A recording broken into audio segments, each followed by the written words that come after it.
વિદ્યાર્થી મિત્રો, આજે આપણે ધોરણ 10માં પાઠ 16 જેનું નામ છે ગતિભંગ, ગતિનો ભંગ થવો, જેનો સાહિત્ય પ્રકાર છે લઘુકથા, જેના લેખક છે મોહનલાલ પટેલ, જન્મ 30/4/1927.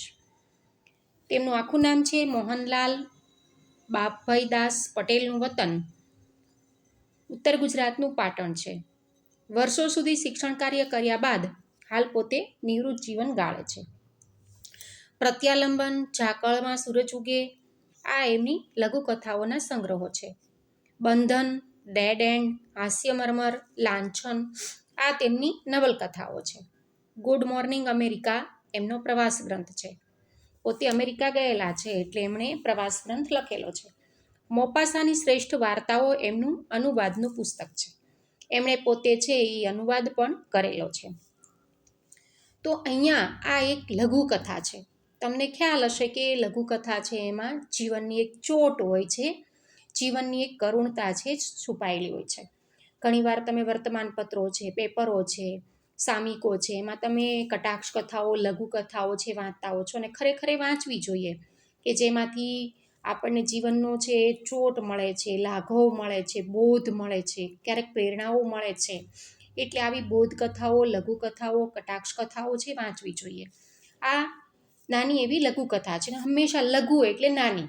તો એ લઘુકથામાં જીવનનો આખો સાર છે, કટાક્ષ છે કે પછી જીવનની ચોટ છે, મૃત્યુ વિષયક ચિંતન છે એ છુપાયેલું હોય છે. તો અહીંયા મોહનલાલ પટેલ છે એમણે પોતે આવું સરસ મજાનો એક સંગ્રહ પણ લખેલો છે કે જે એમની લઘુકથાઓ વાંચવા જેવી હોય છે. તો ઝાકળમાં સૂરજ ઉગે અને પ્રત્યાલંબન આ એમની લઘુકથાઓનો સંગ્રહ છે. ક્યારેક લાઇબ્રેરીમાંથી મળે તો એ લઈને વાંચવા જેવું હોય છે. કથા સાહિત્યનું લઘુ સ્વરૂપ એટલે લઘુકથા. નવલકથામાં નાયક કે નાયિકાના સમગ્ર જીવનનું વર્ણન હોય છે, જ્યારે ટૂંકી વાર્તામાં નાયક કે નાયિકાના જીવનનો એક મહત્વનો પ્રસંગ કેન્દ્રમાં હોય છે. તો કથા સાહિત્યનું લઘુ સ્વરૂપ, લઘુ એટલે નાનું સ્વરૂપ એટલે લઘુકથા. તો નવલકથા એટલે મોટું સ્વરૂપ. તો નવલકથામાં નાયક કે નાયિકાના સમગ્ર જીવનનું વર્ણન હોય છે, જ્યારે ટૂંકી વાર્તામાં નાયક કે નાયિકાના જીવનનો એક મહત્વનો પ્રસંગ છે એ કેન્દ્રમાં રાખીને વાત કરવામાં આવેલી હોય છે. લઘુકથામાં માનવ જીવનની એક ક્ષણનો મહિમા છે. જો ત્રણેયનું એ ભેદ પણ આપણને કીધું કે નવલકથા એટલે મોટું સ્વરૂપ અને નાયક અને નાયિકાના સમગ્ર જીવનનું વર્ણન હોય, જ્યારે ટૂંકી વાર્તામાં નાયક અને નાયિકાના જીવનનો એક મહત્વનો પ્રસંગ કેન્દ્રમાં હોય.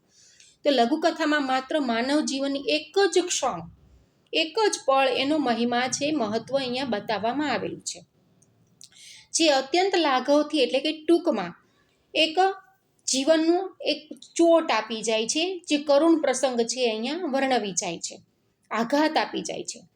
ગતિભંગ લઘુકથાની શરૂઆતમાં ગાડી પકડવા ઉતાવળે પગલે જતા ડુંગર અને એની પત્નીનું ચિત્ર છે. અહીંયા નાયક છે એ ડુંગર છે, એટલે કે છે કે ગતિભંગ લઘુકથા છે એની શરૂઆતમાં એ ગાડી પકડવા માટે ઉતાવળે પગલે નાયક અને નાયિકા ચાલે છે. એમાં પતિ ડુંગર અને એની પત્નીનું જે ચિત્ર છે અહીંયા ઉપસાવ્યું છે. પત્ની વારે વારે પાછળ ફરીને કશુંક શોધી રહી છે.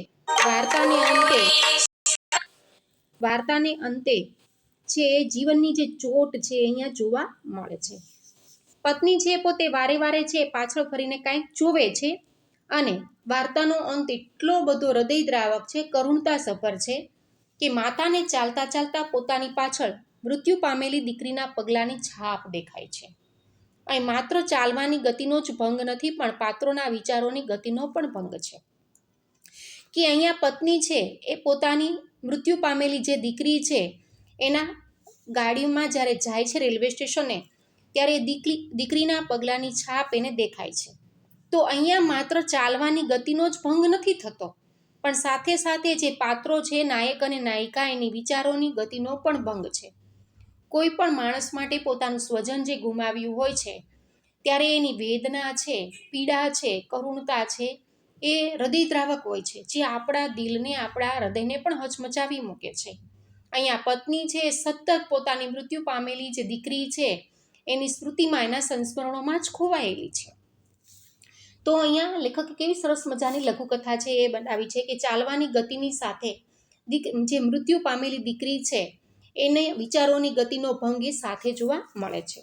તો અહીંયા ગતિપંગ લઘુકથામાં ડુંગર અને તેની પત્ની રાજપુર સ્ટેશને પોતે ગાડી પકડવા ઝડપથી એ જઈ રહ્યા હતા, પરંતુ ડુંગરની જે પત્ની છે એની ચાલવાની ગતિ ધીમી પડી જાય છે. ડુંગર છે એના ઉપર ગુસ્સે થાય છે, કેમ કે તેને થાય છે કે જો પત્ની આમ ધીમી ગતિએ ચાલશે તો ગાડી છે ચૂકી જવાશે. તેની પત્નીની ગતિ છે ધીમી પડી જવાનું કારણ એક જ છે માત્ર કે તેને રસ્તામાં પોતાની મૃત્યુ પામેલી જે પુત્રી છે નાની એવી, એના પગલાંની એને છાપ દેખાય છે. એ છાપ જોઈને એના હૃદયમાં છે જે મૃત્યુ પામેલી બાળકી છે એની યાદ સળવળી ઉઠે છે કે ઓહ, આ તો મારી નાનકડી એવી બાળકીના પગલાંની છાપ છે. પણ લાકડીના ટેકે ઊભેલા પતિને જોઈને કદાચ ગાડી ચૂકી ન જવાય એ માટે તે શ્રુતિને ખંખેરીને એ પાછી પગ ઉપાડે છે કે જો હું અહીંયા ઊભી રહી જઈશ અને પાછી એ ગાડી ચૂકી જવાશે. એટલે એમ માનીને પોતે પોતાની સ્મૃતિઓને છે પોતાના હૃદયમાંથી થોડો સમય માટે દૂર કરી દે છે. તો લેખકે આ લઘુકથામાં ચાલવાની ગતિના ભંગની સાથે માના વિચારોનો જે ગતિનો ભંગ છે એ અહીંયા દર્શાવ્યો છે. માનું મૃત બાળક પરત્વેનું માતૃત્વ તેની ગતિને મંદ પાડે છે કે કોઈ પણ માં, પિતાય નથી ભૂલી શકતો પણ માતા છે એ પોતાનું મૃત્યુ પામેલું બાળક છે એને ક્યારેય ભૂલી નથી શકતા અને દરેકની સાથે એના સંસ્મરણોને પોતે વાગોળે છે. તો આપણે સરસ મજાની આ લઘુકથા છે જોઈએ કે જે જીવનની એક વેદના છે, કરુણતા છે એને અહીંયા રજૂ કરે છે. રાજપુર સ્ટેશને ગાડી પકડવા ડુંગર અને એની વહુ ઊભા માર્ગે ઝડપભેર જઈ રહ્યા છે. પત્નીનો પાછળ આવવાનો અણસાર મોડો પડી જતા ડુંગરે પાછળ જોયું. પત્ની રસ્તા ઉપર નજર ફેરવતી ધીમી પડી રહી હતી. શું ખોળે છે કે રાજપુર નામનું જે સ્ટેશન છે ગાડી પકડવા માટે ડુંગર અને એની પત્ની છે ઊભા માર્ગે એટલે રસ્તા ઉપર છે ઝડપભેર પસાર થઈ રહ્યા હતા. પહેલાંના સમયમાં છે રેલવે સ્ટેશન બહુ ગામથી દૂર હતું અને રિક્ષા છે કે વાહન વ્યવહારની સગવડતા નહોતી એમ. એટલે કે છે કે રાજપુર સ્ટેશને ગાડી પકડવા માટે ડુંગર અને એની પત્ની છે એ ઊભા રસ્તે ઝડપભેર પોતે પસાર થઈ રહ્યા હતા. પત્નીનો પાછળ આવવાનો અણસાર મોડો પડી જતા ડુંગરે પાછળ જોયું કે ડુંગર છે પાછળ વળીને જુએ છે તો એ પત્ની છે થોડી ધીમી પડી ગઈ હતી અણસાર મોડો પડી જતા. જેનો આવવાનો જે અણસાર છે ધીમો પડી જાય છે એટલે ડુંગરે પાછળ જોયું પત્ની કેમ પાછળ રહી ગઈ છે. પત્ની રસ્તા ઉપર નજર ફેરવતી ધીમી પડી રહી હતી. શું ખોળે છે કે પત્ની છે પાછળ ધીમે ધીમે ચાલતી હતી ને રસ્તા ઉપર કાંઈક એ શોધતી હતી. એટલે એની નજર છે એ ધીમી પડી રહી હતી, એ પોતે ધીમી ચાલી રહી હતી. એટલે પતિ એને પૂછે છે કે શું શોધે છે. રસ્તામાં જાણે પોતાનું કાંઈક ખોવાઈ ગયું હોય એમ પોતે શોધતી અને એ પોતે ધીમી પડી ગઈ હતી. કાંઈ નહીં, પત્નીએ જવાબ આપ્યો ને ઝડપથી પગ ઉપાડવા પ્રયત્ન કર્યો. પતિ જ પૂછે છે તો એ કહે છે કે તું શું શોધે છે, તો કહે છે કાંઈ નહીં એમ. પત્નીએ જવાબ આપ્યો અને પાછી એ ઝડપથી ચાલવા લાગે છે. થોડા ડગલા ચાલ્યા પછી વળી એનો વેગ મંદ પડી ગયો કે પતિને બતાવવા નહોતી માગતી પોતાની જે વેદના છે પીડા છે પતિને નહોતી બતાવવા માગતી કે કાંઈક એ શોધી રહી હતી. એટલે કે છે વળી પાછો થોડોક ડગલા ચાલ્યા વળી પાછો એનો જે ચાલવાનો વેગ છે ગતિ છે પાછી ધીમી પડી ગઈ. આમ ગાંડાની માફક અડવડિયા શું ખાય છે? અડબડિયું એટલે લથડિયું. પતિ એને કહે છે કે આમ ગાંડાની જેમ છે એ લથડિયા શું ખાચો એમ. ડુંગર ગુસ્સે થયો. ડુંગર છે એ ખીજાઈ જાય છે કે આમ છે એ લથડિયા શું ખાચો એમ, અડબડિયું શું ખાય છે. દિવસ આથમવા આવ્યો, આમ કર્યા કરીશ તો રસ્તામાં જ અંધારું થઈ જશે. કાં તો દિવસ છે એ હવે સૂર્ય અસ્ત થવા આવ્યો હતો એમ, હવે અંધારું થવા આવ્યું છે એમ. અને આમ જો તું કર્યા કરીશ તો રસ્તામાં છે એ અંધારું થઈ જશે, સૂર્ય હાથમાં પછી વાર શું લાગે એમ. અને કાં ગાડી ચૂકાઈ જવાશે તો આપણે ક્યાં રોકાશું રસ્તામાં. પત્ની થોડા ડગલા આગળ ચાલી ખરી પણ પછી તો એ બેસી પડી. પત્ની છે પતિ ખીજાય છે એટલે પાછી થોડાક ડગલા ચાલે છે, વળી પાછી એ રસ્તામાં બેસી પડે છે એટલે વળી પાછી આગળ ચાલવાની એની હિંમત થતી નથી. પાછો ફરીને ડુંગર પાસે આવ્યો. તે આજે ધાર્યું છે શું? ગાડી ચૂકી જઈશું તો નહીં ઘરના કે નહીં ઘાટના એવી દશા થશે. વળી પાછો ફરીને ડુંગર છે એની પાસે પત્નીની બાજુમાં આવે છે કે તે આજે શું નક્કી કર્યું છે એમ, કેમ આમ ઘડીએ છે એ બેસી પડે છે એમ. ગાડી ચૂકી જઈશું તો નહીં ઘરના કે નહીં ઘાટના. એટલે કે છે આપણે ગાડી ચૂકી જશું ને તો નહીં રેલવે સ્ટેશને રોકાવાય કે નહીં અહીંયા રસ્તામાં રોકાવાય એમ, વગડો છે આ તો એમ. નહીં ઘરના કે નહીં ઘાટના એવી દશા થશે કે આપણી સ્થિતિ છે કે આ બાજુનાય નહીં રહીએ ને આ બાજુનાય નહીં રહીએ એવી દશા થશે એમ. રાત કાઢીશું ક્યાં? એટલે કે છે કે આપણે રાત ક્યાં કાઢીશું, રાત ક્યાં પસાર કરીશું એમ.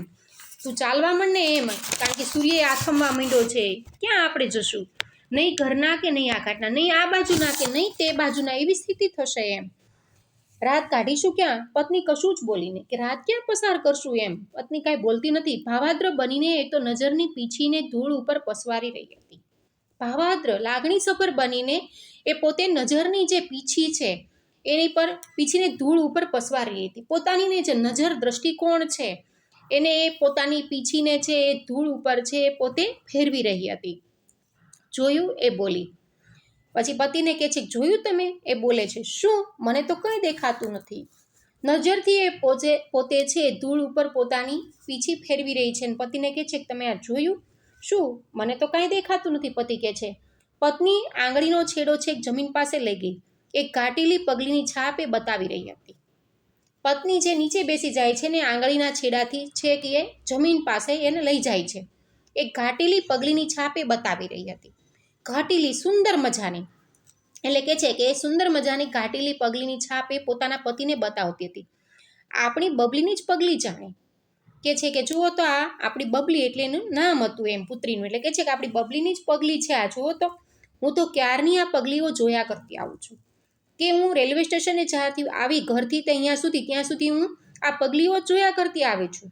બરોબર એ જ પગલું, આંગળાની બોર જેવી છાપ.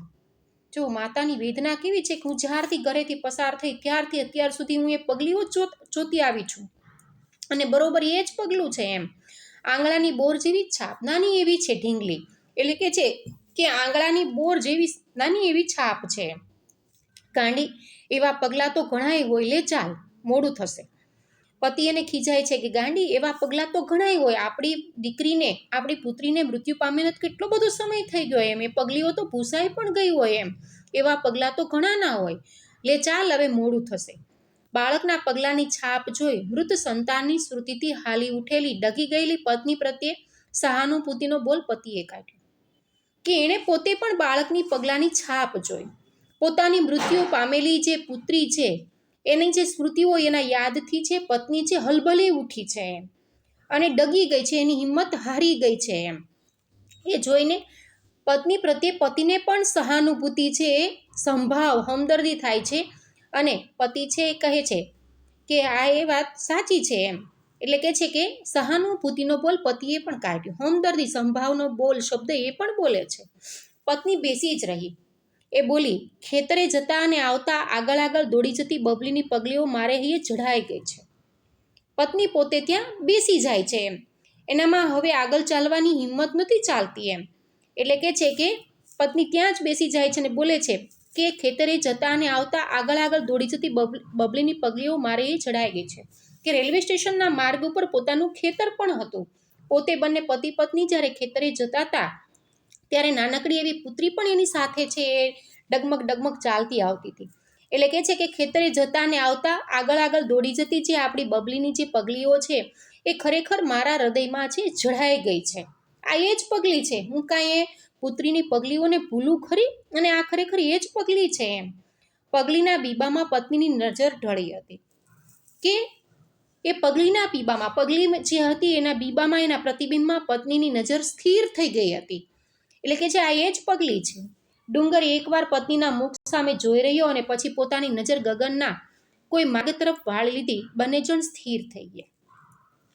કે ડુંગર છે એકવાર પતિના મોઢા સામે જોવે છે એમ. કે એની વેદના, એની કરુણતા સાચી છે એમ. કે આ બબલીની પગલીઓ એવી જ પગલીઓ છે એમ. પોતે પણ એ મૃત પુત્રી છે એના વિયોગમાં, એના પીડામાં પોતે સરી પડે છે. અને પછી પોતાની નજર ગગનના કોઈ માર્ગ તરફ વાળી લીધી. પતિ પણ ઢીલો પડી ગયો. એટલે પછી પોતાની જે નજર છે, દ્રષ્ટિ છે, આકાશ તરફ એ પોતે માર્ગ તરફ વાળી લે છે. કે મારી પુત્રી છે એ તો પોતે ભગવાનના ઘરે ચાલી ગઈ છે. બંને જણ છે સ્થિર થઈ ગયા. જો કેટલી બધી વેદના અને કરુણતા છે. કે અત્યારે બંનેને લાગે છે કે પુત્રી હોત તો એમ કેટલો બધો આનંદ થાત. પતિ છે એ પોતે આકાશ તરફ છે પોતાની નજર વાળી લે છે, નિશાસો નાખે છે. બંને જણ છે પોતે સ્થિર થઈ જાય છે, સ્તબ્ધ બની જાય છે. કે ગમે એટલે આપણી દીકરીને આપણે શોધશું, એની પગલીઓને, પણ હવે આપણને મળવાની નથી એમ. એકવાર ગયેલું મૃત વ્યક્તિ છે ક્યારેય પાછું આવી શકતું નથી એમ. લાકડીના ટેકે ગગન તરફ મોં કરીને ઊભા રહી ગયેલા પતિને જોઈને પત્ની સાવધ બની ગઈ કે પતિ પણ થોડીક ક્ષણ માટે એટલો બધો દુઃખી બની ગયો અને લાકડીનો ટેકો રાખીને તમે જુઓ માણસનું જ્યારે સ્વજન મરી જાય છે ત્યારે એના હાથ પગ ભાંગી જાય છે. પતિ છે એ લાકડીનો ટેકો કરી અને આકાશ તરફ પોતે મોઢું કરીને ઊભો રહી જાય છે અને એ પતિને જોઈને પત્ની છે સાવચેત હોશિયાર બની જાય છે. એણે કહ્યું, લ્યો હેંડો, હવે પગ ઉપાડો ચટ, ગાડી ચૂકી જઈશું. કે પતિ પણ એ વેદનામાં એ પીડામાં સરી પડે છે કે આ સાચી વાત છે, આ તો મારી બબલીની જ બગલીઓ છે, એ પણ એ યાદોમાં સરી જાય છે. પત્ની માને છે કે હવે મારે પણ હોશિયાર થવું પડશે, સાવચેત થવું પડશે. જો પતિ ઢીલો પડી જશે તો અહીંયા રાત પસાર થઈ જશે. એટલે તરત જ પત્ની છે કે ચાલો લ્યો હેંડો, ચાલો હવે પગ ઉપાડો જટ, ચાલો હવે પગ ઉપાડો, નહીંતર આપણે ગાડી ચૂકી જઈશું. અને બંને જણે વળી બમણા વેગથી ચાલવા માંડ્યું અને પતિ પત્ની છે પાછા બમણા એટલે ઝડપથી એ પોતે બંને ગતિથી ચાલવા માંડે છે કે મૃત પુત્રી છે તો હવે આપણને ક્યારેય પાછી નથી મળવાની અને હવે આપણે છે જે કામ માટે જઈએ છીએ ગાડી ચૂકી જવાશે તો રેલવે સ્ટેશને પણ નહીં રોકાવાય અને અહીંયા રસ્તામાંય જંગલ જેવું છે, રોકાવાશે નહીં. તો અહીંયા આ લઘુકથામાં લેખકે એવી ચોટ આપી છે જીવનની કે મૃત વ્યક્તિ છે એના સંસ્મરણો હંમેશા માતા પિતા જ્યાં સુધી જીવે છે ત્યાં સુધી એ સંસ્મરણો અકબંધ જ હોય છે.